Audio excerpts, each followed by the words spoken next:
স্বাগত 1 ঘন্টা বিরতিহীন সংবাদ দুপুরে। আপনাদের সাথে আছে আমি আতিফ আঞ্জুমান এবং জাহিদুল বাশা। শুরুতে জানাবো শিরোনামগুলো।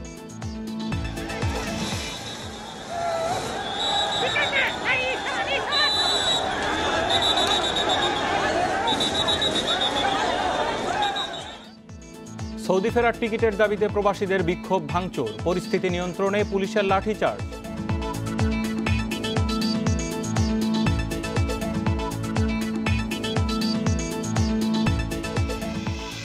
বরগুনার রিফাত হত্যা মামলার ডেথ রেফারেন্স হাইকোর্টে, আপিল করতে আদালতে মিন্নির বাবা।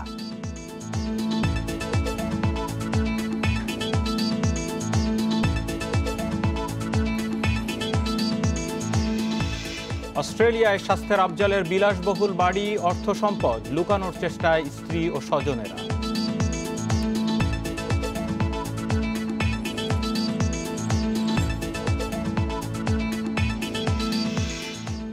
রূপপুর পারমাণবিক কেন্দ্রে বসেছে তেজস্ক্রিয়তা বিরোধী কাঠামো, 2024 সালেই বিদ্যুৎ পাওয়ার আশা।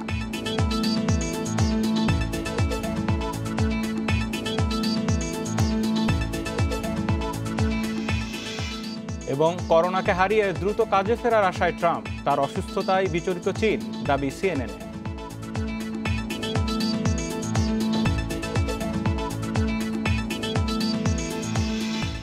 সুনাম শুনছিলেন, এবার যাও পুরো খবরে।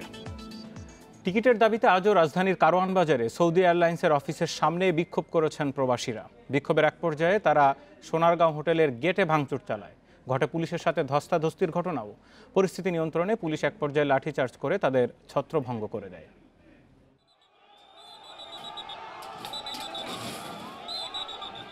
সৌদি এয়ারলাইন্সের টিকিটের জন্য টোকেন নিতে সকাল থেকেই হোটেল সোনারগাঁওয়ের সামনে জড়ো হন হাজারো সৌদি প্রবাসী। রোববার সকাল 8টা থেকে টোকেন দেওয়ার কথা থাকলেও তা শুরু না হয় বিক্ষোভ শুরু করেন প্রবাসীরা। এক পর্যায়ে হোটেলের গেট ভেঙে ভেতরে প্রবেশ করেন তারা। এ সময় পুলিশ লাঠিচার্জ করে তাদের ছত্রভঙ্গ করার চেষ্টা করেন। অল্প সময়ের জন্য কারওয়ান বাজারে সড়ক অবরোধ করেন প্রবাসীরা। প্রবাসীদের অভিযোগ, সৌদি এয়ারলাইন্স টিকিট টোকেন দেয়া নিয়ে শুরু থেকেই সঠিক তথ্য দিচ্ছে না। সঠিক তথ্য না থাকায় জটিলতা বাড়ছে বলেও দাবি করেন তারা। এরা এক একভাবে এক এক ব্রিফিং দিতেছে, কখন এই গেট কখন ওই গেট টোকেন দেওয়া হবে, আবার বলতেছে কাঁচা রাস্তা যাও। এখনো কাঁচা রাস্তা অনেক লোক সিরিয়াল ধরে বসে আছে, কই টোকেনের কোনো ব্যবস্থা করা হয়নি। তারা বলছে 4 তারিখে টোকেন দিবে। আমরা বিগত কালকে রাত্রে 8টার সময় আসছি, খাওয়া নেয় না আমরা এখানে সিরিয়াল ধরে বসে রয়েছি। করোনার মধ্যে দেশে এসে আটকে পড়া প্রবাসীরা জানান, বিমানের টিকিট সংকটে কর্মস্থলে ফেরা নিয়ে তাদের উৎকণ্ঠা দিন দিন বেড়েই চলছে। ছুটি বাড়ানো এবং কোন আকামার মেয়াদও বাড়ানো, এবং কেউ অনেকগুলো মানুষ কফিলকে কোথায় খুঁজে পাবে। অনেক কফিল চাইতেছে না, অনেক কোম্পানি চাইতেছে না যে পুরান লেবারগুলো আসছে ওদের এন্ট্রি করানোর জন্য। করোনার মধ্যে দেশে আটকা পড়েছেন লক্ষাধিক সৌদি প্রবাসী। ইকামা ও ভিসা জটিলতায় অর্ধলক্ষাধিক সৌদি প্রবাসীর কর্মস্থলে ফেরা অনিশ্চিত। এমন প্রেক্ষাপটে 2 সপ্তাহ যাবৎ বিক্ষোভ করে আসছেন প্রবাসীরা। সরকারি ঘোষণা অনুযায়ী ইকামার মেয়াদ 24 দিন বাড়ানোর কথা থাকলেও তা সবার ক্ষেত্রে বাড়েনি। প্রবাসীরা এখন চাইছেন ভিসার মেয়াদ দেখে যেন টিকিট এবং টোকেন দেয়া হয়। মাহমুদ শরীফ, ইন্ডিপেন্ডেন্ট নিউজ, ঢাকা। সর্বশেষ পরিস্থিতি জানাতে কারওয়ান বাজার এবং মতিঝিলের বাংলাদেশ বিমান অফিস থেকে আমাদের সাথে রয়েছেন সহকর্মীরা। শুরুতে যাব কারওয়ান বাজারে। সৌদি এয়ারলাইন্সের সামনে রয়েছেন বিপ্রজিৎ চন্দ্র। গত বেশ কিছুদিন ধরেই কিন্তু এই আন্দোলন চলছে, কিন্তু আজকে যে পরিস্থিতি, একেবারে সোনারগাঁও হোটেলের গেট ভেঙে ভিতরে ঢুকে গেছেন, রাস্তা অবরোধ করেছেন, এই রকম হট্টগোল পরিস্থিতি খুব কমই দেখা যায়। কেন হলো এমন পরিস্থিতি? এই পরিস্থিতি হওয়ার পেছনে কিন্তু আসলে যথেষ্ট কারণ ছিল। কারণ আপনি জানেন যে প্রথম ধাপে কিন্তু প্রায় 3000 মানুষকে টোকেন দেওয়া হয়েছিল, এবং যাদেরকে টোকেন দেওয়া হয়েছিল তাদেরকে পরবর্তীতে ধাপে ধাপে টিকিট দেওয়া হয়। এবং গতকালও আমরা দেখেছি 300 জনকে টিকিট দেওয়া হয়েছিল, এবং পূর্ব নির্ধারিত তারিখই ছিল যে 4 তারিখে পরবর্তী টোকেন দেওয়ার ডেট। এবং সেই ডেট মোতাবেক কিন্তু গতকাল ভোররাত থেকেই কিন্তু জড়ো হতে শুরু করে মানুষ, কিন্তু তাদেরকে জানানো হয়নি যে ঠিক কি উপায়ে এটা টোকেন দেওয়া হবে, এটার প্রসেসটা কি, বা কতজন টোকেনটা পাবে, এবং যারা টোকেন পাবেন তারা আসলে কোন গেটের লাইনে দাঁড়াবেন।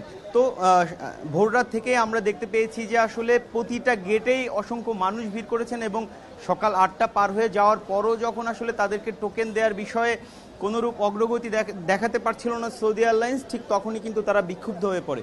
এবং বিক্ষুব্ধ হওয়ার এক পর্যায়ে কিন্তু তারা গেট ভাঙচুর করে এবং এই গেটটি হচ্ছে সোনারগাঁও হোটেলের যে সৌদি এয়ারলাইন্স সংলগ্ন যে গেটটি, সেই গেটটি তারা ভাঙচুর করে। গেট ভাঙচুর করে 3 দফা গেট ভাঙচুরের পরে প্রচুর মানুষ কিন্তু ভেতরে ঢুকে যায়। মানুষ ভেতরে ঢুকে যাওয়ার পর যে বিষয়টি আমরা এখানে দেখতে পাই, তাদেরকে সারিবদ্ধভাবে দাঁড় করাতে অতিরিক্ত পুলিশ মোতায়েন করার ঘটনাটিও এখানে ঘটেছে এবং তারপর তাদেরকে কিন্তু সারিবদ্ধভাবে দাঁড় করানো হয়। দাঁড় করানোর পর কিন্তু আসলে তারপরও তারা টোকেন নিয়ে ধোঁয়াশাতে ছিল, কারণ প্রথম দিকে কিছু টোকেন দেওয়ার পর কিন্তু আবার টোকেন দেওয়ার যে কার্যক্রমটি সেটি বন্ধ করে দেওয়া হয় এবং তারপর কিছুক্ষণ আগে সৌদি এয়ারলাইন্সের যিনি সেলস ম্যানেজার ওমর খুয়াম তিনি একটি ঘোষণা দেন যে যারা টোকেন নিতে চান, অর্থাৎ যাদের ভিসার মেয়াদ এবং ইকামার মেয়াদ শেষ হয়ে যাচ্ছে, তারা অগ্রাধিকার ভিত্তিতে টোকেন পাবেন, কিন্তু এর জন্য তাদের একটি ফর্ম ফিল আপ করতে হবে।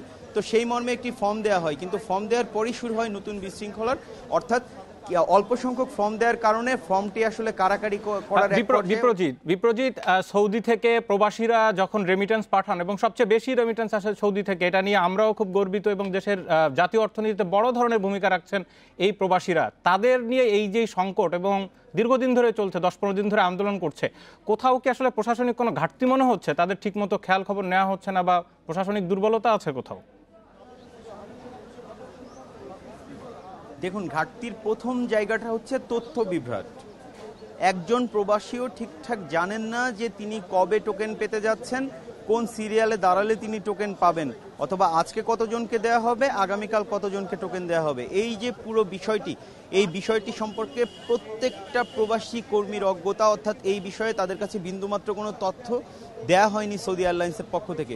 যেহেতু তথ্য দেয়া হয়নি, সেহেতু হাজার হাজার সৌদি প্রবাসী আজ এখানে ভিড় করেছেন এবং বিক্ষোভ প্রদর্শন করেছেন। তারা বলছেন যে যদি তাদেরকে জানানো হতো যে 10 তারিখ পর্যন্ত যাদের ভিসার মেয়াদ আছে তাদের আজকে দেওয়া হবে, 15 তারিখটা পর দিন, এভাবে যদি ধাপে ধাপে দেওয়া হতো এবং সে বিষয়টি তাদেরকে সে বিষয়টি তাদেরকে জানিয়ে দেওয়া হতো, তাহলে এ ধরনের কোনো পরিস্থিতির সৃষ্টি হতো না। আর আরেকটি বিষয় সৌদি প্রবাসীরা অভিযোগ করছেন, সেটি আমি আপনাকে একটু জানিয়ে রাখতে চাই। সেটি হচ্ছে যে একটা সার্ভিস বোনাস কিন্তু সৌদি প্রবাসীরা পান যদি তারা 25 বছর একটানা কাজ করতে পারেন। তো এখানে অনেক প্রবাসী কর্মীরা আছেন যারা আসলে 18 থেকে 22 বছর, 23 বছর পর্যন্ত কাজ করেছেন, আর মাত্র 2 থেকে 5 বছর কাজ করলে কিন্তু তারা 1 লাখ রিয়েলের মতো সৌদি বোনাস পাবেন। এবং এত টাকা যেহেতু তারা বোনাস পাবেন, সেহেতু তাদের যে নিয়োগকারী কর্মকর্তা বা কফিল রয়েছেন, তারাও অনেক ক্ষেত্রে আসলে তাদের ইকামার মেয়াদ বৃদ্ধি করার ব্যাপারে আগ্রহ দেখাচ্ছে না, কারণ আগ্রহ দেখাইলেই কিন্তু তারা যখন সৌদি যাবেন তাদের সেই সার্ভিস বোনাসটি পরিশোধ করতে হবে। তো এই বিষয়ে সৌদি প্রবাসীরা আসলে সরকারের তড়িৎ হস্তক্ষেপ কামনা করেছেন। তারা বলছেন সরকার, পররাষ্ট্র মন্ত্রণালয় যদি আন্তঃমন্ত্রণালয় বৈঠকের মাধ্যমে যদি এই বিষয়টি সুরাহা করে, তাহলে কিন্তু তারা আসলে বেঁচে যায়। কারণ আপনি জানেন যে গত 9টি মাস কিন্তু তারা এক প্রকার বেকার অবস্থায় জীবন পার করছে এবং অনেকের কাছে আসলে এই পরিমাণ টাকাও নেই যে পরিমাণ টাকা দিয়ে কফিল বা নিয়োগকর্তার কাছ থেকে আপনি থাকুন। এবং আন্তঃমন্ত্রণালয় বৈঠক কিন্তু কিছুদিন আগেই হয়েছিল, পররাষ্ট্র মন্ত্রণালয়, প্রবাসী কল্যাণ মন্ত্রণালয় সবাই ছিলেন সেখানে, কর্মকর্তা মন্ত্রীরা। এর পরবর্তীতে নিশ্চয়ই অগ্রগতি আরও হবে সেই আশা থাকলো। বিমান বাংলাদেশ যে অফিস রয়েছে মতিঝিলে, সেখানেও আজকে হট্টগোল হয়েছে, বিক্ষোভ হয়েছে গত কয়েকদিনের ধারাবাহিকতায়। সহকর্মী খালেদ রায়হান রয়েছেন সেখানে। রায়হান, এই মুহূর্তে বিমান অফিসের সামনের কি পরিস্থিতি, কতটা কি খারাপ অথবা স্থিতিশীল রয়েছে সেখানে? দেখুন, কারওয়ান বাজারের মতো এখানকার পরিস্থিতি ততটা খারাপ না হলে এখানে কিন্তু প্রায় 1000-এর উপর মানুষ তারা কিন্তু এখানে অপেক্ষা করছেন এবং সকাল 11টার পর থেকে যে টোকেন দেয়া কার্যক্রম সেটিও কিন্তু বন্ধ হয়ে গেছে। আমি যদি এখানকার চিত্র একটু দেখানোর চেষ্টা করি তাহলে নিশ্চয়ই দেখতে পাবেন যেখানে যারা আছেন তারা কিন্তু প্রায় 2 থেকে আড়াই ঘন্টা যাবত এই যে প্রধান যে ফটকটি রয়েছে সেই ফটকের সামনে তারা কিন্তু অপেক্ষা করছেন শুধুমাত্র টোকেনের জন্য। এখানে একটি বিশৃঙ্খলা যেটি নিয়ে তৈরি হচ্ছে, অনেকের হাতে আসলে টোকেন আছেন, তাদেরকে কি আজকের টিকিট দেওয়া হবে না কবে টিকিট দেওয়া হবে সেই বিষয়ে কিন্তু আসলে একটি তথ্য বিভ্রাট রয়েছে। অনেকেই কিন্তু জানেন না যে আসলে টিকিট আজকে দেওয়া হবে নাকি আজকে টোকেন দেওয়া হবে। অনেক ক্ষেত্রে যেমনটি সহকর্মী বিপ্রজিৎ বলছিলেন যে তথ্য বিভ্রাট বা তথ্য পাওয়া যাচ্ছে না সঠিক, সেই অবস্থা কিন্তু এখানে বিরাজ করছে। এখানকার যারা প্রবাসী আছেন তারাও কিন্তু এখানে সেই সকাল থেকে অপেক্ষা করছেন, অনেকে মধ্যরাত থেকে অপেক্ষা করছেন, অনেকে গত কয়েকদিন যাবত এখানে আসছেন শুধুমাত্র টোকেনের আশা। এবং অনেকে বলছেন যে বিমান বাংলাদেশের পক্ষ থেকে বলা হচ্ছে যে যে পরিমাণ টিকিট তাদের কাছে আছে তাতে এখানে যারা আছে তাদেরকে সবাইকে দেওয়া সম্ভব হবে। তবে সেই ক্ষেত্রে যেই তথ্য বিভ্রাট রয়েছে বা সঠিক যে ব্যবস্থাপনা সেটি কিন্তু একেবারেই নেই। আমি এখানে বেশ কিছুক্ষণ ধরে এসেছি, এখানে আইন শৃঙ্খলা বাহিনীরও কোনো তৎপরতা নেই এবং এই যে গেটটিকে লাগিয়ে রায়হান, এই বিক্ষোভের শুরু থেকে এখন পর্যন্ত একটা অভিযোগ বড় করে আসছে, যেটি আপনিও বলছেন, একটু আগে কারওয়ান বাজার থেকে বলছিল যে তথ্যের বিভ্রাট, ঠিকমতো তথ্য পাচ্ছেন না, যার কারণেই হট্টগোল হচ্ছে, সবাই একত্রিত হচ্ছেন। এই তথ্য বিভ্রাটের কারণ কি? কর্তৃপক্ষ ঠিকমতো তথ্য প্রচার করতে পারছে না, নাকি যাদের জানার কথা তারা ঠিক জায়গা থেকে জানছেন না? না, বিষয়টা যাদের জানার কথা তাদের জানার কিন্তু সুযোগটা তখনই তৈরি হবে যখন কর্তৃপক্ষ সেই তথ্যগুলো সঠিকভাবে দেওয়া হবে। সেই তথ্যগুলো কিন্তু এখানকার যারা আছেন তারা কিন্তু সঠিকভাবে দিচ্ছেন। আমরা কিছুক্ষণ আগে দেখেছিলাম, যখন কারওয়ান বাজারে আমি ছিলাম তখন দেখেছিলাম যে সকাল থেকে হট্টগোল হলেও সে কিন্তু বেলা প্রায় 1:30টার দিকে এসে সৌদি এয়ারলাইন্সের যে কর্তৃপক্ষ ছিল তারা এসে জানিয়েছিলেন যে কিভাবে ফর্মের মাধ্যমে ফিল আপ করা হবে। তার মানে সকাল থেকে যে হট্টগোল 7.5 ঘন্টা 8 ঘন্টা হলো, সেই বিষয়ে কিন্তু কর্তৃপক্ষ তেমন কোনো যথাযথ কোনো উদ্যোগ নিতে পারেনি। এখানেও কিন্তু একই অবস্থা। আপনি কিন্তু এখানে দেখতে পাচ্ছেন, এখানে আইন শৃঙ্খলা বাহিনীর তেমন কোনো তৎপরতা নেই। তার পাশাপাশি এখানে যে বিমান বাংলাদেশ এয়ারলাইন্সের যে কর্তৃপক্ষ আছে তারাও কিন্তু এখানে কী কারণে বন্ধ করে দেওয়া হলো, কখন নাগাদ খোলা হবে সেই বিষয়ে সঠিক কোনো তথ্য তারা দিচ্ছেন না। সৌদি প্রবাসীদের টিকিটের দাবিতে যেই বিক্ষোভ, দুর্যোগ, সেই খবর জানাচ্ছিলেন আমাদের সহকর্মীরা। করোনার সংশয় কাটিয়ে এ মাসেই খুলছে বিশ্বের বেশিরভাগ দেশের আকাশপথ। সেই হিসেবে শুরু হচ্ছে দেশি এয়ারলাইন্সগুলোর ফ্লাইটও। কিন্তু সুখবর নেই আটকে পড়া প্রবাসীদের জন্য, কারণ ফ্লাইট শুরু হলেও সৌদি ছাড়া এখনও প্রবাসী কর্মী নেওয়া শুরু হয়নি। যারা যাচ্ছেন কোয়ারেন্টিনের জন্য তাদের বাড়তি খরচ হচ্ছে 2 থেকে 2.5 লাখ টাকা। করোনার কারণে দীর্ঘদিন বন্ধ থাকার পর ধীরে ধীরে ফ্লাইট চালু হচ্ছে মধ্যপ্রাচ্য ও দক্ষিণ পূর্ব এশিয়ার বিভিন্ন দেশে। ওই অঞ্চলগুলোতেই দেশের সবচেয়ে বড় শ্রমবাজার।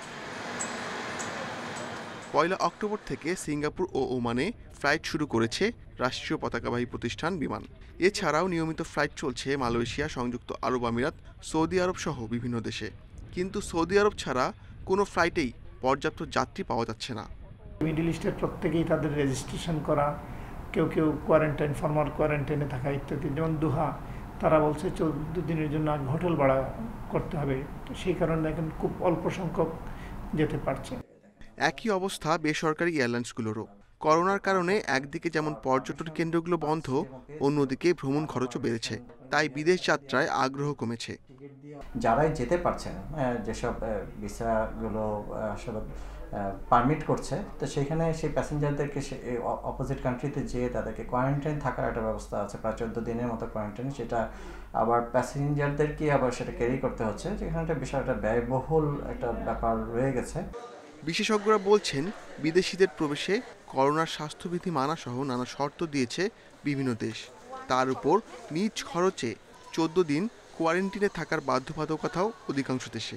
তাই এখন বিদেশ ভ্রমণ মানেই বাড়তি খরচ। তারা ওইখানে গিয়ে যদি তাদের নির্ধারিত কোনো হোটেলে থাকতে হয় 14 দিন, তবে তার খরচ বাড়বে, তাদের বোঝা বেড়ে যাবে। তো এই ব্যাপারটা একটু কনসিডার করা উচিত। যদি তারা সেখানে নিজস্ব ব্যবস্থা আইসোলেশনে থাকতে পারে বা সুযোগ দেওয়া হয়, সেক্ষেত্রে মনে হয় এটা সুবিধা হতে পারে। ছুটিতে দেশে এসে করোনার কারণে আটকা পড়েছেন অন্তত 4 লাখ প্রবাসী। শুধু গত 8 মাসেই দেশে ফিরেছেন 1.5 লাখ। শ্রমবাজার না খুললে তাদের ফেরা অনেকটাই অনিশ্চিত বলছেন বিশেষজ্ঞরা। Ashik Hossain, Independent news, Dhaka.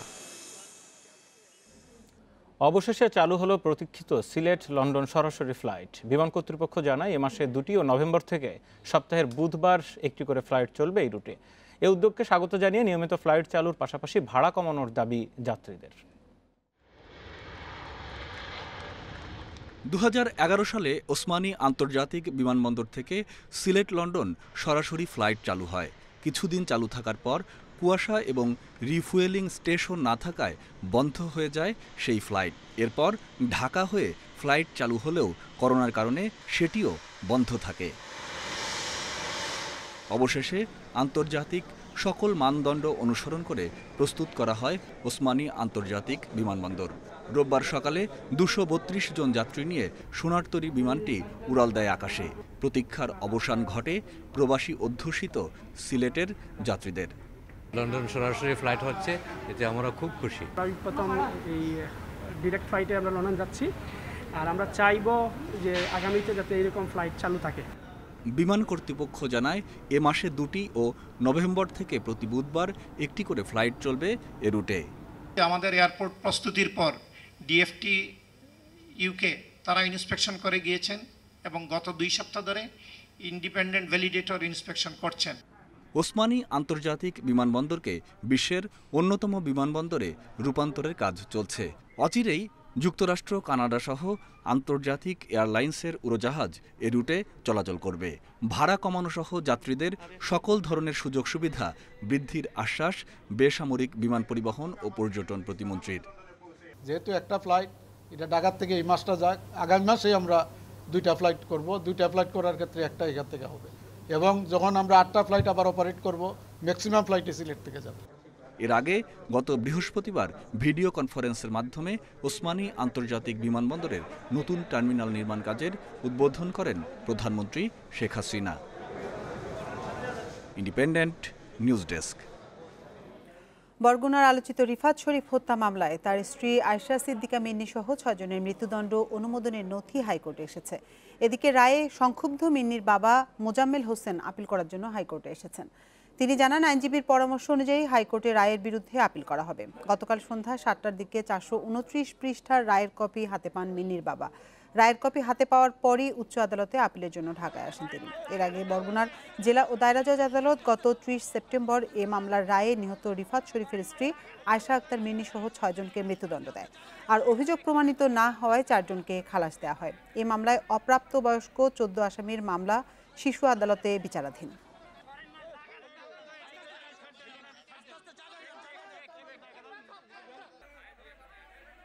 মিন্নির মামলার কাগজপত্র সবেমাত্র আজকে পেয়েছি। আমরা অতি শীঘ্রই, অতি দ্রুত আপিল ফাইল করতে যাচ্ছি। দেশবাসীর কাছে দোয়া চাই, আপনারা দোয়া করবেন যেন ন্যায় বিচার প্রতিষ্ঠিত হয়। অস্ট্রেলিয়া সিডনিতে বিলাসবহুল বাড়ির মালিক স্বাস্থ্য অধিদপ্তরের 2য় শ্রেণীর কর্মকর্তা আফজাল হোসেন। এতদিন বিদেশে তার বিপুল অর্থ সম্পদের কথা শোনা গেলেও এবার তথ্য আর ছবি এসেছে ইন্ডিপেন্ডেন্ট টেলিভিশনের হাতে। বিদেশে আফজালের অর্থ সম্পদ লুকানোর চেষ্টা করছেন তার স্ত্রী রুবিনা ও স্বজনেরা, এমন তথ্যও জানিয়েছে গোয়েন্দারা। রাজধানী ঢাকা বা দেশের যে কোনো শহরে একটি বাড়ি বা ফ্ল্যাটের মালিক হওয়ার স্বপ্ন দেখে সারা জীবন কাটিয়ে দিয়েছেন এমন মানুষের সংখ্যা কম নয়। আর স্বাস্থ্য অধিদপ্তরের সাবেক হিসেব রক্ষণ কর্মকর্তা আফজালের উন্নত বিশ্বে বিলাসবহুল বাড়ি। 2014 সালের কানাডার টরেন্টোর স্কারবার্গের গ্রাসিংটনে $1 লাখ কেনেন এ বাড়ি। অর্থ এসেছে বাংলাদেশের স্বাস্থ্য অধিদপ্তরের বিভিন্ন কেনাকাটায় অর্থ লোপাট আর টেন্ডার কমিশন দুর্নীতি থেকে। 2015 সালে অস্ট্রেলিয়ায় বেড়াতে গিয়ে সিডনির প্রিস্টনস এলাকায় এই বাড়িটি মনে ধরে যায় আফজাল দম্পতির। বাড়িটির মালিক হতে মরিয়া হয়ে ওঠে আফজাল। 2016 সালে কানাডার বাড়িটি $1,60,000 বিক্রি করে এর সঙ্গে আরও $1,70,000 যোগ করে মোট $3,30,000 জমা করেন এনজেড ব্যাংকে। আফজাল কিনে নেন তার স্বপ্নের বাড়ি। এরপর আফজাল ব্যস্ত হয়ে পড়েন বাড়িটির সাজসজ্জায়। বসার ঘরে সোফাসেট বা খাবার ঘরের ডাইনিং টেবিল সবই নজর কাড়া। কিন্তু কত টাকায় কেনা হয়েছে এইসব শৌখিন আসবাবপত্র তা জানা যায়নি। তার বাড়িটি যাতে সে অন্যত্র বিক্রি করতে না পারে সেই ব্যাপারে আমরা চেষ্টা করছি এবং অস্ট্রেলিয়া পুলিশের সাথে ব্যাপারে যোগাযোগ করা হচ্ছে। 2018 সালে সরকারি চাকরি ছেড়ে অস্ট্রেলিয়া নিবাসী হতে চেয়েছিলেন আফজাল, কিন্তু ততদিনে গোমর ফাঁস। দুর্নীতির অভিযোগে দুদকের মামলায় শ্রীঘরে যেতে হয় তাকে। আফজাল জেলে থাকলেও তার স্ত্রী বা স্বজনেরা অস্ট্রেলিয়ার বাড়িটি বিক্রি করে টাকা লুকিয়ে ফেলতে তৎপর বলে জানিয়েছে গোয়েন্দারা। বিশ্লেষকদের মতে শুধু আফজাল নয়, তার আশ্রয় প্রশ্রয়দাতা বা সহযোগী সবাইকেই আইনের আওতায় নিয়ে আসা উচিত। তারা যেখানেই থাকুক না কেন তাদেরকে দেশে ফিরিয়ে আনা এবং আইনের মুখোমুখি করা জাতীয় এবং আন্তর্জাতিক আইন অনুযায়ী সম্ভব, সম্পূর্ণভাবে যদি দুদক সক্রিয় হয়। কানাডা, অস্ট্রেলিয়া ও মালয়েশিয়ায় 20টি ব্যাংক হিসেবে আফজালের 40 কোটি টাকা জব্দে কাজ করছে দুদক। বিদেশে তার আর কি সম্পদ আছে তাও খতিয়ে দেখছে সংস্থাটি। আর দেশে জব্দ করা হয়েছে আফজালের একাধিক সুউচ্চ ভবন, ফ্ল্যাট ও প্লট। রিশাদ হুদা, ইন্ডিপেন্ডেন্ট নিউজ, ঢাকা। সিলেটের এমসি কলেজে গৃহবধূ ধর্ষণ মামলায় 5 দিনের রিমান্ড শেষে আজ আদালতে তোলা হতে পারে 2 আসামি তারিকুল ইসলাম ও মাহফুজুর রহমান মাসুমকে। আসামিদের মধ্যে সবশেষ গ্রেপ্তার হওয়া 2 জন তারিকুল ইসলাম ও মাহফুজুর রহমান মাসুমের 5 দিনের রিমান্ড শেষ হয়েছে আজ দুপুরে 164 ধারায় জবানবন্দির জন্য তাদের মহানগর হাকিম আদালতে তোলা হতে পারে বলে জানিয়েছে পুলিশ। গত বুধবার তারেক ও মাসুমের রিমান্ড মঞ্জুর করে আদালত। এর আগে 2 দফায় 6 আসামিকে জবানবন্দি শেষে জেল হাজতে পাঠানো হয়েছে। জবানবন্দিতে আসামিরা জানান সেই দম্পতি নিয়ে আসা প্রাইভেট কারেই ধর্ষণের ঘটনা ঘটেছে। চেষ্টা করা হয়েছে আলামত নষ্টেরও। গত 25 সেপ্টেম্বর এমসি কলেজে বেড়াতে গিয়ে ধর্ষণের শিকার হন ওই গৃহবধূ। এ ঘটনায় পরদিন 9 জনকে আসামি করে মামলা করেন তার স্বামী।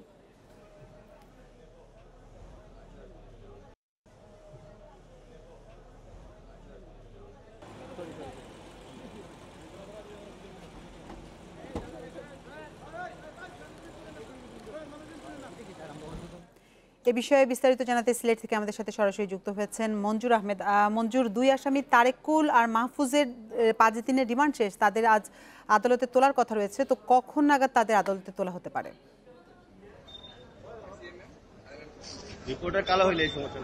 আসিফা, কিছুক্ষণের মধ্যেই যে এমসি কলেজের গৃহবধূ ধর্ষণ মামলার যে অন্যতম 2 আসামি তারেকুল ইসলাম তারেক এবং মাহফুজুর রহমান মাসুম তাদেরকে আদালতে নিয়ে আসা হবে। আমরা কিছুক্ষণ আগে পুলিশের সাথে কথা বলেছিলাম। পুলিশ এটা আমাদের জানিয়েছে যে তারা সিলেট মহানগর ডিবি কার্যালয় থেকে ইতিমধ্যে আদালতের পথে রওনা দিয়েছেন। কিছুক্ষণের মধ্যে তাদেরকে সিলেটের অতিরিক্ত মুখ্য মহানগর হাকিম জায়েদুর রহমানের আদালতে তাদেরকে হাজির করা হবে এবং পুলিশ এটা আমাদের জানিয়েছে যে এই 2 আসামি 164 ধারায় আজকেও জবানবন্দি দেওয়ার কথা রয়েছে, তারা এমনটা তারা আমাদের জানিয়েছেন। আপনি জানেন যে এই মামলায় মোট 8 জন আসামিকে ইতিমধ্যে পুলিশ গ্রেপ্তার করেছে। এর মধ্যে 6 জন আসামি ইতিমধ্যে কিন্তু আদালতে তাদের স্বীকারোক্তিমূলক জবানবন্দি দিয়েছেন। এর মধ্যে মামলার প্রধান আসামি সাইফুর রহমান এবং অর্জুন লস্কর, তাদেরকে শনিবার তারা স্বীকারোক্তিমূলক জবানবন্দি দিয়েছেন এবং তারা যেটা আমাদেরকে জানিয়েছেন যে আদালতের স্বীকারোক্তি তারা এটা জানিয়েছেন যে এমসি কলেজের টিলাগড় এলাকা থেকে যে দম্পতি, এই দম্পতির প্রাইভেট কারটি নিয়ে তারা এখানে বসা ছিলেন এবং সেখান থেকেই মূলত তারা তাদেরকে জিম্মি করে এমসি কলেজ ছাত্রাবাসে নিয়ে যান এবং সেখানে তাদেরকে দল বেঁধে এই গৃহবধূকে ধর্ষণ করা হয়। এই ঘটনায় কিন্তু আপনি জানেন যে গৃহবধূর স্বামী 9 জনকে আসামি করে মামলা দায়ের করেছিলেন শাহপুরান থানায়। ইতিমধ্যে এই গৃহবধূর ডিএনএর সাথে এই যে মামলার যারা আসামি ছিলেন সবার কিন্তু ডিএনএর পরীক্ষার স্যাম্পল নেওয়া হয়েছে ইতিমধ্যে এবং তাদেরকে এবং ওসমানী মেডিকেল কর্তৃপক্ষ আমাদের জানিয়েছে যে তাদের ডিএনএর সাথে এই ধর্ষিতা মহিলা ডিএনএর স্যাম্পলটা সংগ্রহ করবেন। আপনি আজকে কিছুক্ষণের মধ্যে আদালতে হাজির করা হবে এই 2 আসামিকে এবং আদালতে আমরা দেখতে পাচ্ছি যে কড়া নিরাপত্তা কিন্তু বেশ কড়া নিরাপত্তা জোরদার করা হয়েছে আদালতে, তাদেরকে কড়া নিরাপত্তা আদালতে নিয়ে আসা হবে। তো আমরা এই মুহূর্তে আসামিদের অপেক্ষা আছি, আসামিদের আদালতে হাজির করা হলেই বিস্তারিত তথ্য আপনাদেরকে আরো জানাতে পারবো। মঞ্জুর, 9 জনকে গ্রেপ্তার করা হয়েছে, 6 জন আছে জেল হাজতে, 2 জনকে আজকে আবার আদালতে তোলা হবে। বাকি একজনের বিষয়ে কি তথ্য আছে আপনার কাছে? আসলে এই মামলার মূলত এজাহারভুক্ত আসামি যাদের নাম এজাহার নামে যে 6 জন আসামি সবাইকে কিন্তু পুলিশ গ্রেপ্তার করেছে এবং এই মামলায় আরো 3 জনকে অজ্ঞাত আসামি করেছিলেন এই গৃহবধূর স্বামী। এই অজ্ঞাত আসামির মধ্যে 2 জনকে ইতিমধ্যে পুলিশ গ্রেপ্তার করেছে এবং তারা বলছে যে এই মামলার যদি আরো কারো সংশ্লিষ্টতা তারা পায় আসামিদের জবানবন্দিতে, আসামিদের স্বীকারোক্তিতে, তাদেরকেও তারা পর্যায়ক্রমে গ্রেপ্তারের আওতায় নিয়ে আসবে। সিলেট থেকে জানাচ্ছিলেন সহকর্মী মঞ্জুর আহমেদ। লক্ষ্মীপুরে মা মেয়ের উপর হামলার ঘটনায় এখনও কোনো মামলা হয়নি। আটক 2 প্রতিবেশী জাহিদ হোসেন ও সোহেলকে জিজ্ঞাসাবাদ করা হচ্ছে বলে জানিয়েছে পুলিশ। এদিকে কী কারণে এই হামলা সে বিষয়ে এখনও নিশ্চিত হতে পারেনি পুলিশ। তবে পারিবারিক বিরোধ সহ বিভিন্ন দিক বিবেচনা করে তদন্ত চলছে বলে জানিয়েছেন চন্দ্রগঞ্জ থানার ভারপ্রাপ্ত কর্মকর্তা জসিমউদ্দিন। শনিবার রাতে প্রবাসীর ঘরে ঢুকে ধারালো অস্ত্রের আঘাতে তার স্ত্রী মরিয়ম বেগমের 2 হাতের কবজি প্রায় বিচ্ছিন্ন করে ফেলে দুর্বৃত্তরা। মাকে বাঁচাতে এগিয়ে এলে 10 বছরের বয়সী শিশু সাদিয়াকেও কুপিয়ে গুরুতর জখম করা হয়। গুরুতর আহত মা ও মেয়েকে ঢাকা নিউরোসায়েন্স হাসপাতালে চিকিৎসা দেওয়া হচ্ছে। মরিয়ম বেগমের অবস্থা সংকটাপন্ন বলে জানিয়েছেন চিকিৎসক। জোরে সোরে এগোচ্ছে রূপপুর পারমাণবিক বিদ্যুৎ কেন্দ্রের কাজ। এরই মধ্যে ভূগর্ভে বসেছে 2 ইউনিটেরই কোর ক্যাচার। দুর্ঘটনার তেজস্ক্রিয়তা ছড়িয়ে পড়া রুখবে এই বিশেষ নিরাপত্তা ব্যবস্থা। সরকারের আশা 2টি ইউনিট থেকে 2024 সাল নাগাদ মিলবে 2400 মেগাওয়াট সাশ্রয়ী বিদ্যুৎ।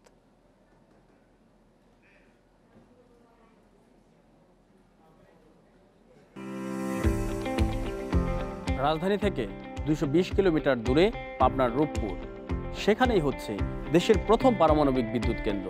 2013 সালে প্রকল্প অনুমোদনের পর মূল কাজ শুরু হয় 2017 সালে।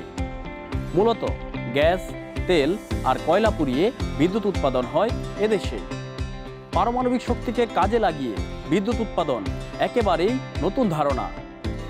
প্রচলিত বিদ্যুৎ কেন্দ্রের মতো পারমাণবিকেও তাপ থেকে উৎপন্ন হয় বিদ্যুৎ, আর সেই তাপ আসে চুল্লিতে ব্যবহার করা ইউরেনিয়াম থেকে।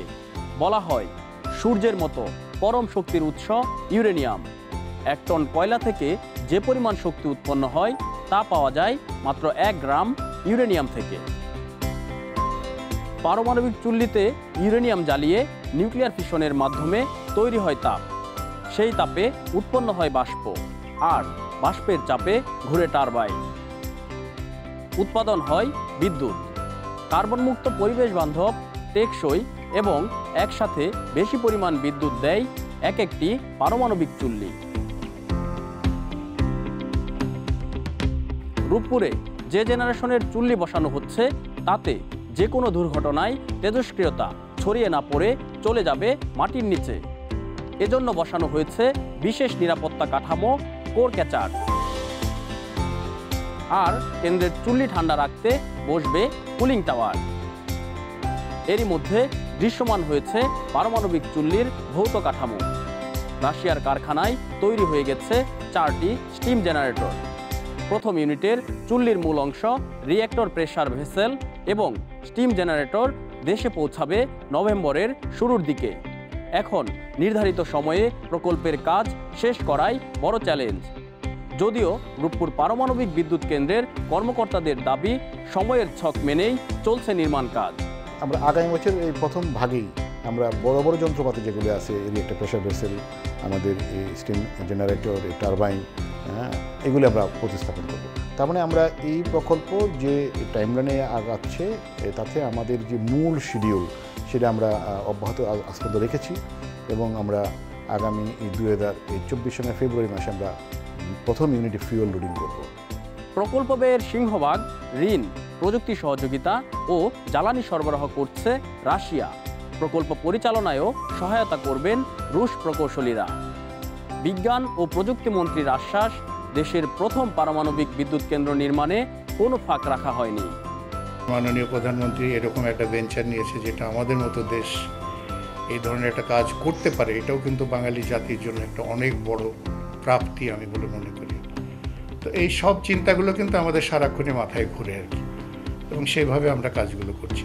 যতটা যেভাবে আমরা জিনিসটাকে দাঁড় করিয়ে ফেলেছি, আমার মনে হয় যদি এই সিচুয়েশন আমরা এইভাবে যদি সবাই মিলে কাজ করতে পারি, পারবো। শুরু হলো অনলাইনে একাদশ শ্রেণীর শিক্ষা কার্যক্রম। সকালে এই কার্যক্রমের উদ্বোধন করেন শিক্ষামন্ত্রী ডাক্তার দীপুমণি। ভার্চুয়াল অনুষ্ঠানে শিক্ষামন্ত্রী জানান, পরিস্থিতি স্বাভাবিক হবার পরেও ক্লাসরুমের পাশাপাশি অনলাইনে শিক্ষা কার্যক্রম চালানো হবে। তিনি জানান, সামনের দিনে শিক্ষার গুণগত মান নিশ্চিত করাই এখন মূল লক্ষ্য। এজন্য পুরো শিক্ষা ব্যবস্থাকে ঢেলে সাজানোর কাজ চলছে। এছাড়া যেসব প্রতিষ্ঠানের সামর্থ্য আছে তাদের অনলাইনে শিক্ষা কার্যক্রম চালানোর নির্দেশ দিয়েছেন শিক্ষা বোর্ড। অন্যান্য বছর 1 জুলাই থেকে একাদশ শ্রেণীর ক্লাস শুরু হয়। এবার করোনার কারণে এসএসসি পরীক্ষার ফল প্রকাশে দেরি হওয়ায় কলেজে ভর্তি কার্যক্রম নির্দিষ্ট সময় শুরু করা যায়নি। গত 9 আগস্ট থেকে একাদশ শ্রেণীতে অনলাইনে ভর্তি কার্যক্রম শুরু হয়, আর 15 সেপ্টেম্বর শেষ হয় এই কার্যক্রম।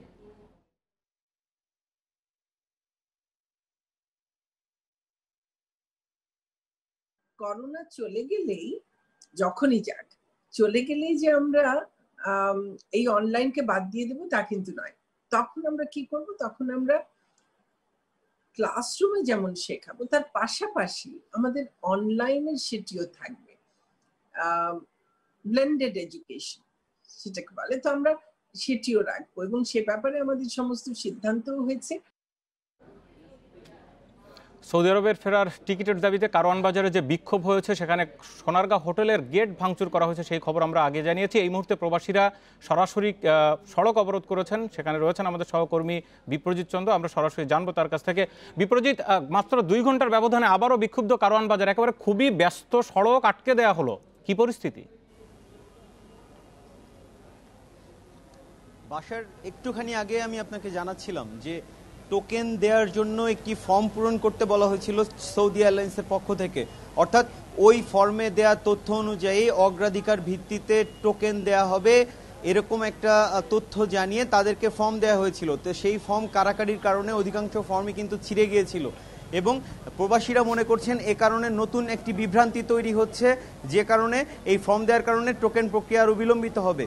তো সেই কারণে যে সেই প্রতিবাদ জানাতেই কিন্তু কারওয়ান বাজারের যে মূল চত্বর, আপনি যদি ছবিতে একটুখানি দেখানোর চেষ্টা করি, সেই মূল চত্বরটি কিন্তু এখন আটকে দেওয়া হয়েছে।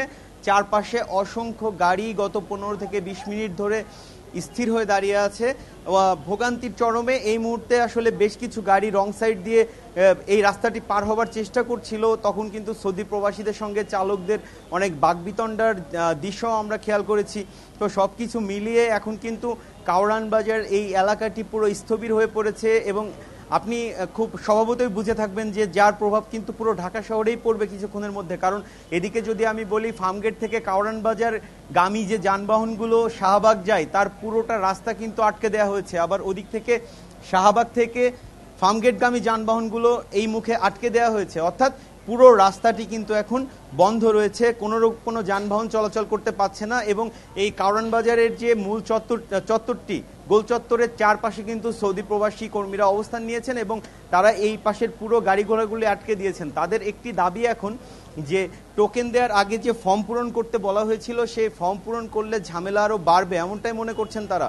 এখন তারা বলছেন যে আগে টোকেন দেওয়া হোক, টোকেন দেওয়ার ভিত্তিতে ফর্ম পূরণ করার ভিত্তিতে টোকেন দেওয়া হলে সেই প্রক্রিয়াটি আরও দীর্ঘসূত্রিতা বাড়বে, আরও প্রক্রিয়াটি আরও বিলম্বিত হবে, এমন প্রতিবাদেই কিন্তু এই ঘটনা তারা ঘটিয়েছেন। এবং এখন বিপ্রজিৎ, এই ঘটনা নতুন নয়, এর আগেও দফায় দফায় কয়েকদিন ধরে কিন্তু সড়ক অবরোধ করা হয়েছে। সেখানে প্রশাসন তো জানে, অসংখ্য মানুষ সেখানে গেছে, পুলিশের প্রস্তুতি কি বা সেখানে প্রশাসনিক নজরদারি কি দেখছেন আপনি? দেখুন, সকালে যখন গেট ভাঙচুরের ঘটনা ঘটে তখন কিন্তু পুলিশ সৌদি প্রবাসীদের উপর লাঠিচার্জ করে, অর্থাৎ এক পর্যায়ে কিন্তু তারা গেট ভেঙে ভেতরে ঢুকে যায়। ভেতরে ঢোকার পর আমরা দুপুর 12টার দিকে দেখেছি যে বাড়তি পুলিশ কিন্তু আইন শৃঙ্খলা রক্ষায় মোতায়েন করা হয় এবং পুলিশ সদস্যরা কিন্তু এখন এই মুহূর্তে কারওয়ান বাজারের এই গোল চত্বরে সৌদি প্রবাসীদের তারা নিয়ন্ত্রণের কোনো চেষ্টা এখন পর্যন্ত আমরা দেখতে পাইনি। তো তারপর যখন ফর্ম বিতরণ করা হয় তখন দুপুর 1:30টার দিকে ওই ফর্ম নিয়ে যে কারাকারি হয়, অর্থাৎ অধিকাংশ মানুষই ফর্মটি পূরণ করতে পারেননি কারণ অধিকাংশ ফর্ম কারাকারিতে ছিঁড়ে গিয়েছে এবং তারপর থেকেই কিন্তু তারা রাস্তায় এসেছেন, বিক্ষোভ করছেন এবং পুরো এলাকাটি অবরুদ্ধ করে রেখেছেন। কোনো যানবাহন এখান দিয়ে চলছে না, পুরো এলাকাটি স্থবির হয়ে আছে এই মুহূর্তে। বিপ্রজিৎ চন্দ্র, আপনাকে অনেক ধন্যবাদ। কারওয়ান বাজারের ব্যস্ত সড়কের একেবারে সার্কফোয়ারা আটকে দিয়েছে প্রবাসীরা, সেই খবর আমাদের সহকর্মীরা জানাচ্ছিলেন। আপনারা দেখছেন বিরতিহীন সংবাদ দুপুর। সংবাদে আর যা থাকছে, স্বাস্থ্যবিধি মেনে উমরা পালন শুরু। সৌদি আরবের ৬,০০০ বাসিন্দা প্রতিদিন পাবেন এ সুযোগ।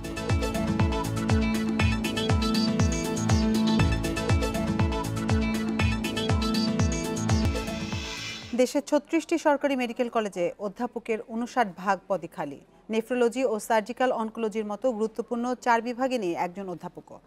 এতে সঠিক শিক্ষা থেকে বঞ্চিত মেডিকেল শিক্ষার্থীরা। চিকিৎসা শিক্ষা বিশেষজ্ঞরা মনে করেন, শিক্ষক সংকটের সমাধান না হলে দেশে তৈরি হবে না দক্ষ চিকিৎসক।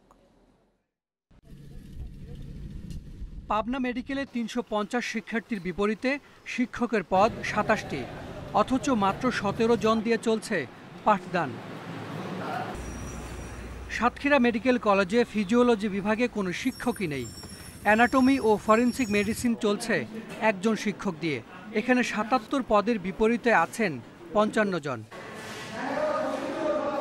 দেশের ৩৬টি মেডিকেল কলেজে আসন ৪,০৬৮। ৪৭৮ অধ্যাপক পদের বিপরীতে আছেন মাত্র ১৯৯ জন।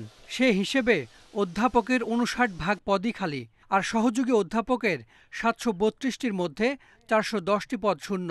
সব মিলিয়ে ৩,৫০৪ শিক্ষক থাকার কথা থাকলেও আছেন মাত্র 2235 জন, অর্থাৎ 1269 পদই খালি। সেবার জন্য এবং ছাত্রদের শিক্ষকতার জন্য দুই কারণেই আমাদের শিক্ষক দরকার। বিশেষ ব্যবস্থায় হলেও প্রমোশনা দিয়ে আমাদের শিক্ষকদের দ্রুত প্রমোশন দেওয়া উচিত যারা পোস্ট গ্রাজুয়েশন করা আছে।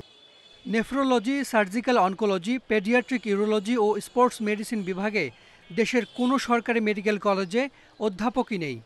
ভাইরোলজি, রেডিওলজি, হেপাটোলজি সহ 9 বিভাগে অধ্যাপক আছেন মাত্র 1 জন করে। আর ফরেনসিক মেডিসিন, চর্ম ও যৌন, নিউরোলজি, সাইকিয়াট্রি সহ 15 বিভাগে মাত্র 2 জন করে অধ্যাপক। শিক্ষকরা হচ্ছে একটা মেডিকেল কলেজ বা এডুকেশন সিস্টেমের জন্য ব্যাকবোন। শিক্ষক না থেকে শুধু ছাত্র থাকলে তো হবে না। শিক্ষক স্টুডেন্ট রেশিওটা যদি ঠিক থাকে তাহলে পরে শিক্ষা দান পদ্ধতিটা সহজ হবে, ছাত্রদের জন্য ভালো হবে। এটা অবশ্যই এক্সপেক্ট করা উচিত।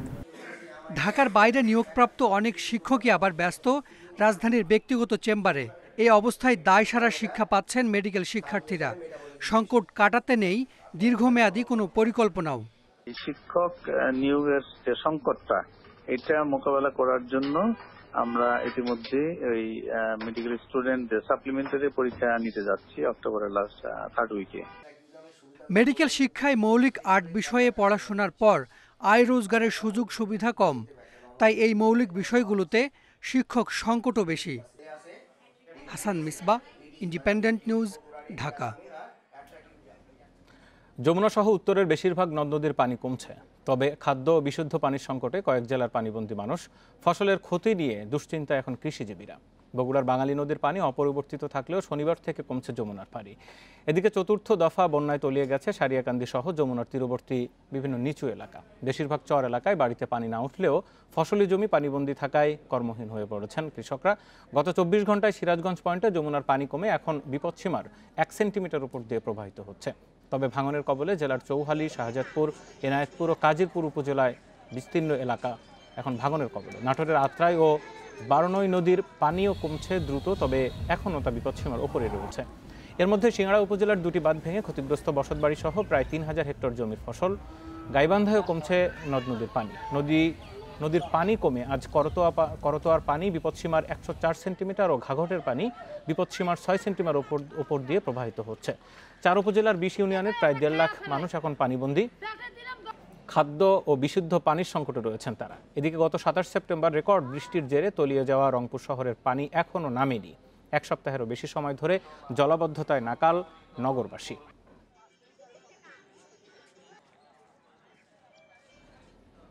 আরো জানাতে গাইবান্ধা থেকে যুক্ত হচ্ছেন সহকর্মী আরিফুল ইসলাম। আরিফুল, গাইবান্ধার বিভিন্ন নিচু এলাকার এই মুহূর্তে পানিবন্দী মানুষের খবর কি? নদীগুলোর পানি যদিও কমতে শুরু করেছে কিন্তু মানুষের কষ্টের চিত্র এবং বন্যার সার্বিক চিত্র কিন্তু অপরিবর্তিত রয়েছে। ক্ষয়ক্ষতির চিত্র রয়েছে অপরিবর্তিত। গাইবান্ধার যে গোবিন্দগঞ্জের পৌর এলাকা সহ এবং সাদুল্লাপুর, পলাশবাড়ি, সাঘাটা উপজেলার 1.5 লাখ মানুষ কিন্তু এই 1 সপ্তাহ থেকে পানিতে বন্দী হয়ে কিন্তু বিপর্যস্ত জীবনযাপন করছেন। যদিও জেলা প্রশাসনের পক্ষ থেকে আমাদেরকে জানানো হয়েছে যে এই বন্যা দুর্গত মানুষের মধ্যে ইতোমধ্যে 88 মেট্রিক টন চাল এবং 3 লাখ গোখাদ্য, 1 লাখ শিশু খাদ্য এবং শুকনো প্যাকেট 1300 বরাদ্দ দেওয়া হয়েছে। কিন্তু আসলে মানুষ যে পরিমাণ মানুষ এই বন্যা দুর্গত হয়ে রয়েছেন তাতে কিন্তু সেটি আসলে অপ্রতুল বলে আমরা জেনেছি। আর গাইবান্ধা আমাদের যে কৃষি সেক্টর, এইখানে কিন্তু ব্যাপক ক্ষতির সম্মুখীন হয়েছেন কৃষক। গত বন্যাগুলোতে হয়তো সেভাবে ফসল ক্ষতিগ্রস্ত না হলেও এখন কিন্তু অনেকে আমন রোপণ করেছিলেন, যেগুলো কিন্তু ইতিমধ্যে অনেকটাই বেড়ে উঠেছিল। হয়তো আর কিছুদিন পরেই ফসল আসতো এইসব এই রোপা আমনগুলোতে। আর সেই সাথে বেশ কিছু সবজি ক্ষেত এবং কৃষি সম্পদ অধিদপ্তর যেটি আমাদেরকে জানিয়েছেন যে ইতিমধ্যে প্রায় 15,000 হেক্টর জমি কিন্তু পানিতে নিমজ্জিত রয়েছে। এই পানি যদি আরও স্থায়ী হয় তাহলে কিন্তু ক্ষতির পরিমাণ অনেক বাড়বে। এই ছিল আমার কাছে গাইবান্ধার সর্বশেষ পরিস্থিতি। বন্যা পরিস্থিতির খবরাখবর জানছিলাম গাইবান্ধা থেকে। কক্সবাজারের উখিয়ার কুতুপালং ক্যাম্পে 2 রোহিঙ্গা গ্রুপের মধ্যে গোলাগুলিতে 2 জন নিহত হয়েছে, আহত হয়েছে আরও অনেকে। শনিবার রাত থেকে রোববার সকাল পর্যন্ত ক্যাম্পে 2W ক্যাম্পে দফায় দফায় সংঘর্ষের ঘটনা ঘটে। পুলিশ জানায় কুতুপালং ক্যাম্পে নিবন্ধিত ও অনিবন্ধিত রোহিঙ্গাদের মধ্যে আধিপত্য বিস্তার নিয়ে প্রায়ই সংঘর্ষের ঘটনা ঘটে। শনিবার রাতেও দুই গ্রুপের মধ্যে দফায় দফায় সংঘর্ষ ও গোলাগুলি চলে। এ সময় তারা বেশ কয়েকটি ঘরবাড়ি ও দোকানপাটও ভাঙচুর করে। গোলাগুলিতে আবুল কালাম ও শামসুল আলম দুই রোহিঙ্গা নিহত হয়। তবে পরিস্থিতি এখন নিয়ন্ত্রণে আছে বলে জানায় পুলিশ।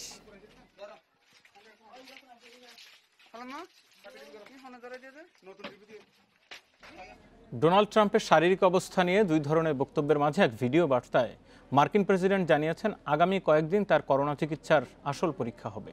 ওয়াল্টার রিড হাসপাতাল থেকে 4 মিনিটের বার্তায় তিনি বলেন তার এবং মেলানিয়ার শারীরিক অবস্থা এখন ভালো, তবে ভিডিওতে তাকে বেশ দুর্বল দেখাচ্ছিল। হাসপাতালের চিকিৎসকরা বলছেন ভালো আছেন মার্কিন প্রেসিডেন্ট।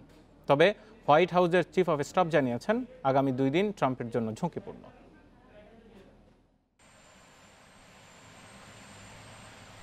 শুক্রবার প্রথম সামনে আসে মার্কিন প্রেসিডেন্ট ডোনাল্ড ট্রাম্পের করোনা আক্রান্তের খবর। শুরু থেকেই নিজেকে সুস্থ দাবি করে আসছেন তিনি। সেদিনই ওয়াশিংটনের Walter read national military medical সেন্টারে ভর্তি করা হয় ট্রাম্পকে। জানা গেছে স্বেচ্ছায় হাসপাতালে যেতে চাননি তিনি, তবে উপদেষ্টাদের চাপে শেষ পর্যন্ত সম্মতি জানান। I feel much better now. We're working hard to get me all the way back. I have to be back. শনিবার ট্রাম্পের শারীরিক অবস্থা জানাতে ব্রিফিংয়ে আসেন প্রেসিডেন্টের চিকিৎসক সিন কনলি। জানান 24 ঘন্টায় ট্রাম্পের জ্বর ছিল না, সর্দি কাশির মতো সমস্যাও অনেকটাই কেটে গেছে। করোনার প্রথম সপ্তাহ চলছে, বিশেষ করে প্রথম 7 থেকে 10 দিন কঠিন সময়। এ সময় নানা জটিলতা ধরা পড়ে, সে কারণে পর্যবেক্ষণে রাখতে তাকে হাসপাতালে এনেছি আমরা। বৃহস্পতিবার সামান্য কাশি ও দুর্বলতা থাকলেও এখন বেশ ভালো আছেন তিনি। তবে চিকিৎসকদের বক্তব্যে সম্পূর্ণ উল্টো মত দিয়েছেন হোয়াইট হাউসের chief of staff mark Meadows. মার্কিন প্রেসিডেন্টের স্বাস্থ্য ঝুঁকি এখনও কাটেনি বলে জানান তিনি। ট্রাম্পের স্বাস্থ্য বিষয়ক তথ্য দিতে গিয়ে বিপত্তি ঘটিয়েছেন তার এক চিকিৎসক। করোনা আক্রান্ত হওয়ার একদিন পর ট্রাম্প সবাইকে এই খবর জানান বলে মন্তব্য করেন তিনি। এতে করোনা নিয়েই প্রেসিডেন্ট নির্বাচনী প্রচারে অংশ নিয়েছেন কিনা তা নিয়ে শুরু হয়েছে বিতর্ক। পরে অবশ্য ওই বক্তব্যকে অনিচ্ছাকৃত ভুল বলে দাবি করেন ট্রাম্পের চিকিৎসক। এদিকে নির্বাচনী প্রচারে প্রতিদ্বন্দ্বী ট্রাম্পের বিরুদ্ধে আক্রমণাত্মক আচরণ না করার ঘোষণা দিয়েছেন ডেমোক্র্যাট প্রার্থী জো বাইডেন। জানান প্রেসিডেন্ট ও ফার্স্ট লেডি যখন করোনায় আক্রান্ত তখন এমন আচরণ গ্রহণযোগ্য নয়। এ সময় নিজের স্বজন হারানোর অভিজ্ঞতা তুলে ধরেন তিনি। Nusrat Serin, Independent News. এদিকে ডোনাল্ড ট্রাম্প করোনা শনাক্ত হওয়ায় চীন কিছুটা বিচলিত বলে মনে করছে মার্কিন গণমাধ্যম। ট্রাম্পের অসুস্থতার বিষয়ে আনুষ্ঠানিকভাবে বেইজিং কোনো মন্তব্য করেনি। চীনা গণমাধ্যমেও এ নিয়ে তেমন কোনো প্রতিবেদন প্রকাশিত হয়নি। তবে অভ্যন্তরীণ পর্যায়ে এ নিয়ে আলোচনা চলছে দাবি সিএনএনের। শুরু থেকেই করোনা মহামারীর জন্য চীনকে দায়ী করা ট্রাম্প এবার দেশটির বিরুদ্ধে আরও কঠোর অবস্থানে যাবেন বলেও ধারণা করা হচ্ছে।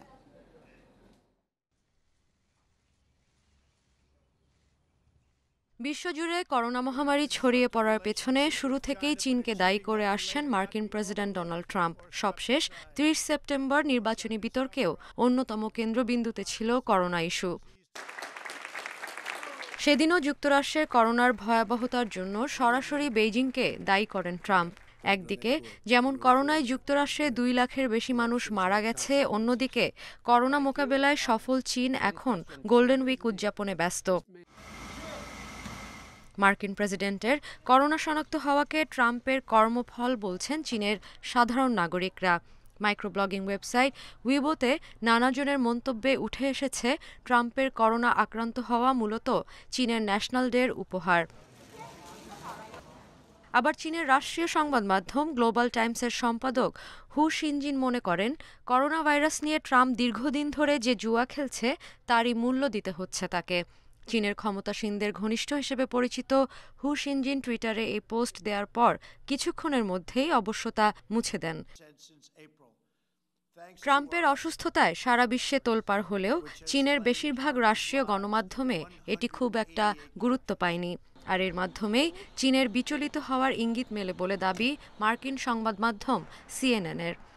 অবশ্য চীনের পররাষ্ট্র মন্ত্রণালয়ের এক সংক্ষিপ্ত বিবৃতিতে ট্রাম্প ও ফার্স্ট লেডি মেলানিয়ার দ্রুত আরোগ্য কামনা করা হয়েছে। বিশ্লেষকরা বলছেন, ট্রাম্পের করোনা আক্রান্ত হওয়ার খবরে বেইজিংয়ের বিচলিত হওয়ার যথেষ্ট কারণ আছে। যুক্তরাষ্ট্র শুরু থেকেই চীনকে করোনা মহামারীর জন্য একতরফাভাবে দায়ী করছে। অন্যদিকে চীন মনে করে এক্ষেত্রে তাদেরকে বলির পাঠা বানানো হচ্ছে।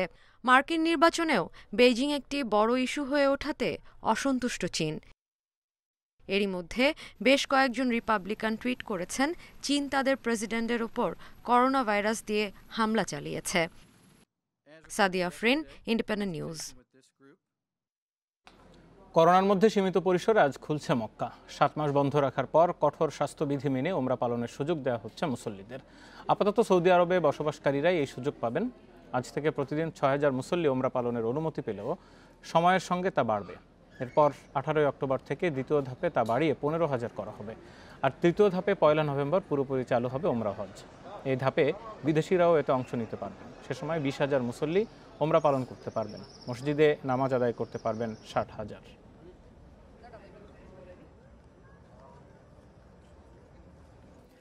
বাফুফে নির্বাচন শেষ হয়েও হয়নি। সহসভাপতির একটি পদে টাই হয়। আগামী 31 অক্টোবর চতুর্থ সহসভাপতি পদের জন্য আবারও ভোট গ্রহণ করা হবে। সমান 65 ভোট পেয়েছেন স্বতন্ত্র প্রার্থী তাবিথ আউয়াল ও সমন্বয় পরিষদের মহিউদ্দিন মহি। বাকি 3 পদে কাজী নাবিলের পাশাপাশি আছেন নতুন 2 মুখ ইমরুল হাসান ও আতাউর রহমান মানিক। সহসভাপতি পদে লড়াইটা যে হবে জমজমাট সেটা আগেই ধারণা ছিল, হয়েছেও তাই। ভোট গণনা শেষে জানা গেল প্রথম 3 জন বিজয়ীর নাম, কিন্তু 4 নম্বরে সমান সংখ্যক ভোট গেলবারের 2 সহসভাপতি তাবিথ আউয়াল ও মহিউদ্দিন মহির। আমরা 2 জন আনফর্চুনেটলি একই টার্মে ভাইস প্রেসিডেন্ট ছিলাম। এখন আমাদের চ্যালেঞ্জ দাঁড়িয়ে গেছে সামনে যে ভোটারদেরকে কিভাবে আমরা আশ্বস্ত করব যে আমরা যে কোনো একজন যে আগামী 4 বছর ওনাদের প্রত্যাশার জায়গাটা পূরণ করতে পারব। সমান ভোট হওয়ায় এই পদে আবারও ভোট গ্রহণের সিদ্ধান্ত নির্বাচন কমিশনের। জনাব তাবিথ আউয়াল এবং মহিউদ্দিন আহমেদ সমান সংখ্যক 65 ভোট পেয়ে যৌথভাবে চতুর্থ হয়েছেন। তাদের দুজনের জন্য আবার ভোট অনুষ্ঠিত হবে এই মাসের 31 তারিখ শনিবার। বাকি 3 পদে কাজী সালাউদ্দিনের সম্মিলিত পরিষদের জয় জয়কার। কিছুটা অবাক করেই সর্বোচ্চ 89 ভোট বসুন্ধরা কিংসের সভাপতি ইমরুল হাসানের। তার মতোই প্রথমবার নির্বাচনে আসা আতাউর রহমান মানিক পেয়েছেন 75 ভোট। কাজী নাবিল 81 ভোটে আবারও হয়েছেন নির্বাচিত।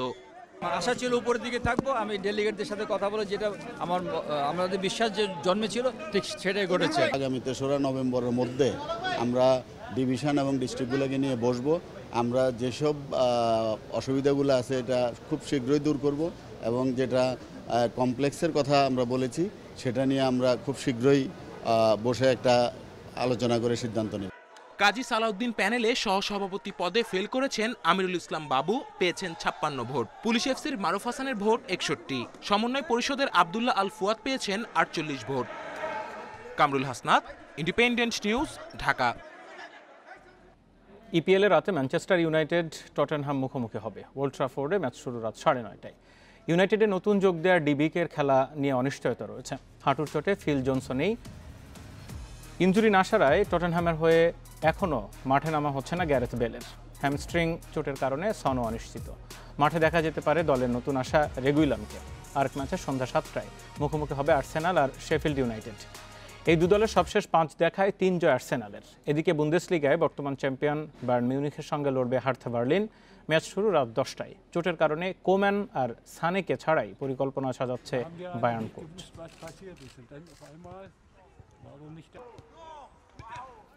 লা লিগায় রাতে লেভান্তের মুখোমুখি হচ্ছে রিয়াল মাদ্রিদ। লেভান্তের মাঠে ম্যাচ শুরু রাত 8টায়। নতুন মৌসুমে টানা 3য় জয়ের লক্ষ্য জিনেদিন জিদানের। যদিও 2 দলের শেষ দেখায় লেভান্তের কাছে হারতে হয়েছে রিয়ালকে। এবার জয়ের কোনো বিকল্প ভাবছেন না জিদান। তবে চোট সমস্যায় জর্জরিত রিয়াল। পেশির চোটের কারণে প্রায় 4 সপ্তাহ দলের বাইরে থাকবেন ইডেন হ্যাজার্ড। অনুশীলনের সময় চোট পেয়েছেন ইস্কো। লেভান্তের বিপক্ষে টনি ক্রুসেরও ফেরার সম্ভাবনা নেই। ইনজুরি সমস্যা নিয়ে চিন্তিত নন রিয়াল কোচ জিদান। বর্তমান দলের প্রতি পূর্ণ আস্থা আছে তার। লেভান্তে রিয়াল মাদ্রিদের শেষ 5 বারের লড়াইয়ে 2 দলেরই জয় 2টি করে।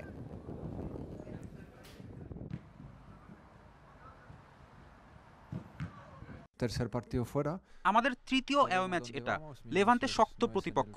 ওদের বিপক্ষে আগের ম্যাচটা অনেক কঠিন ছিল, কিন্তু ছেলেরা অনেক ভালো প্রস্তুতি নিয়েছে। ওরা জানে কঠিন পরিস্থিতি কিভাবে সামলে নিতে হয়। Y bueno, la dificultad de esta liga a nosotros.